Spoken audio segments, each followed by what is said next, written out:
तो सरायरंजन विधानसभा सीट पर तमाम लोगों ने जिस तरह से अपनी समस्याओं को ऑन कैमरा रखा है, टीएनपी न्यूज़ से बातचीत करते वक्त अपनी समस्याओं को बताया है, इसी पर बातचीत करेंगे। बातचीत के लिए हमारे साथ दीपक कोच कवे वरिष्ठ पत्रकार हमारे साथ जुड़े हुए हैं। साथ ही साथ चंदन कुमार चंचल विशेष संवाददाता बिहार से सीधा समस्तीपुर विधानसभा सीट से हमारे साथ जुड़ेंगे। सबसे पहले दीपक जी, आप ही से जानना चाहते हैं कि बिहार के अगर समीकरणों को देखें, बिहार की राजनीति को अगर देखें तो उससे क्या कुछ समझ में आ रहा है? क्योंकि चुनाव की जल्द ही जो डेट्स हैं उनकी घोषणा हो जाएगी चुनाव आयोग की तरफ से, लेकिन जो समीकरण बन रहे हैं, जातिगत समीकरणों को देखा जाए या फिर जो मुद्दे विपक्ष ने सत्ता पक्ष के खिलाफ उठाए हैं उस माहौल को देखा जाए, वोटर अधिकार यात्रा निकाली गई थी तो जिस तरह से जन समर्थन भी विपक्ष के पाले में नजर आया था उसे देखा जाए, तो क्या लग रहा है आपको आने वाले चुनाव में क्या बिहार की जनता चाहती है कि बदलाव हो जाए?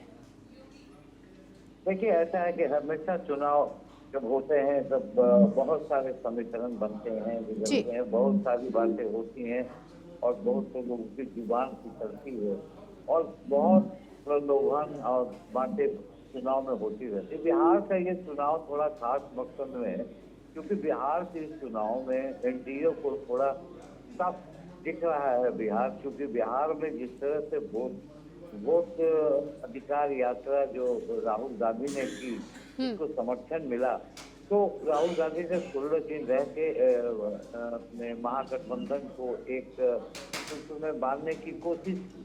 परिणाम क्या होगा मैं ये नहीं कह सकता, मगर हाँ, बहुत दिन के बाद महागठबंधन जो है वो एक छतरी के नीचे दिखती है और उसकी सीट शेयरिंग में मुझे नहीं लगता है कि बहुत। आज भी तो कांग्रेस की बैठक थी दिल्ली में और मल्लिकार्जुन खड़गे के निवास पर, जिसमें बिहार के तमाम बड़े अधिक कांग्रेसी थे और साथ वेणुगोपाल और जितने भी लोग सब वहां थे। मगर मैं ये मानता हूँ कि ये चुनाव बिहार का एक अलग चुनाव होता है। देखिए, बिहार में जिस तरह से बैठे बैठाए मुद्दा मिल गया कांग्रेस महागठबंधन को, ये SIR का, तो मुझे लगता है कि ये मामला घर घर तक पहुंचा और ये मामले पर कुछ परेशान दिख रही है बीजेपी। भले उनकी प्रधानमंत्री के माता जी के गाली का मुद्दा आया और वो मुद्दे में बिहार बंद भी हुआ, मगर ये सब पर्याप्त नहीं है। देखिए, दो चीज है अभी जो मुद्दे हैं, मुद्दे बेरोजगारी के हैं। बेरोजगारी का मुद्दा लगातार है, पलायन का मुद्दा है, बट पलायन के मुद्दे को कौन इतने आसानी से पार पा लेगा। अगर ये कहते हैं प्रशांत किशोर कि हम पलायन रोक देंगे तो यह मुझे लगता है कि ये सपना है और ये है। मगर जो चुनाव का समीकरण बन रहा है, आज चिराग पासवान एक तरह से आंख दिखा रहे हैं, या बीजेपी का वो तरीका है, उनकी रणनीति है कि वो 12 तारीख से 21 तारीख तक वो भी यात्रा निकालेंगे बिहार में हाजीपुर से। तो ये तमाम बातें होंगी और चुनाव आयोग मॉनिटर कर रहा है। चुनाव आयोग मुझे लगता है कि सितंबर से सेकेंड वीक की लास्ट वीक तक चुनाव की घोषणा कर देगा।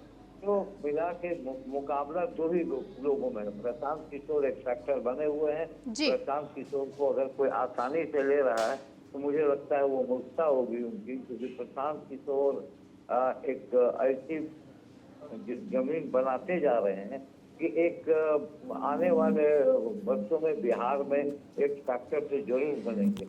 मैं ये नहीं कहता कि प्रशांत किशोर सरकार बना ले जाएंगे, मगर हाँ, प्रशांत किशोर जिस तरह से कैंपेन कर रहे हैं उस कैंपेन में बीजेपी भी डरी हुई है और महागठबंधन को भी खतरा है।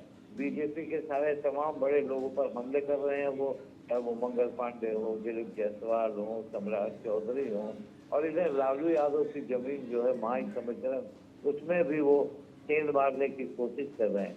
मगर जिस तरह से तेजस्वी गिर गए हैं चारों तरफ से, तेजस्वी के लिए चीज निकालना बड़ा, हाँ देखिए, वैसे तो एक नंबर पर चल रहे हैं तेजस्वी, मगर जितने ऑब्स्टिकल हैं उनके सामने पप्पू यादव हैं, उनके सामने प्रहलाद यादव हैं, उनके सामने राज वल्लभ यादव हैं, उनके सामने ओवैसी हैं, तो कहीं ना कहीं उनको परेशानी हो सकती है।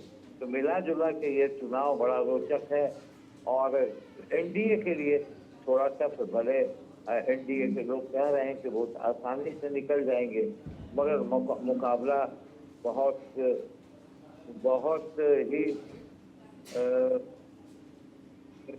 कांटे का होगा बिहार में। तो ये बिहार की राजनीति। अभी देखिए बहुत सारी बातें होंगी। जी। देखिए अभी तो जुबान फिसल रही है, अभी देखा राजबल्लभ की फिसल गई, कोई कांग्रेस के मन से उस व्यक्ति की फिसल गई और पहले भी फिसलती गई है। तो ये सब मुद्दे चुनावी मुद्दे नहीं होते हैं, यहाँ के मुद्दे होते हैं जात और जातीय जी। समीकरण और लोकल इश्यूज। जो लोकल इश्यूज को और जातीय समीकरण को भेद पाएगा वही यहाँ के चुनाव का बादशाह बनेगा, वही जीतेगा, वही सिकंदर है। बिल्कुल दीपक जी, आप हमारे साथ बने रहिए, आगे भी आपसे बातचीत का सिलसिला हम जारी रखेंगे। तो बिहार में जिस तरह से जनता अपने अपने मुद्दों को लेकर सामने आ रही है और चाहती है कि इस बार बिहार में बदलाव हो, तो ऐसे में जनता से बातचीत करने का काम टीएनपी न्यूज़ की टीम लगातार विधानसभा की हर सीट पर जाकर कर रही है और उसके मन को टटोलने की कोशिश कर रही है।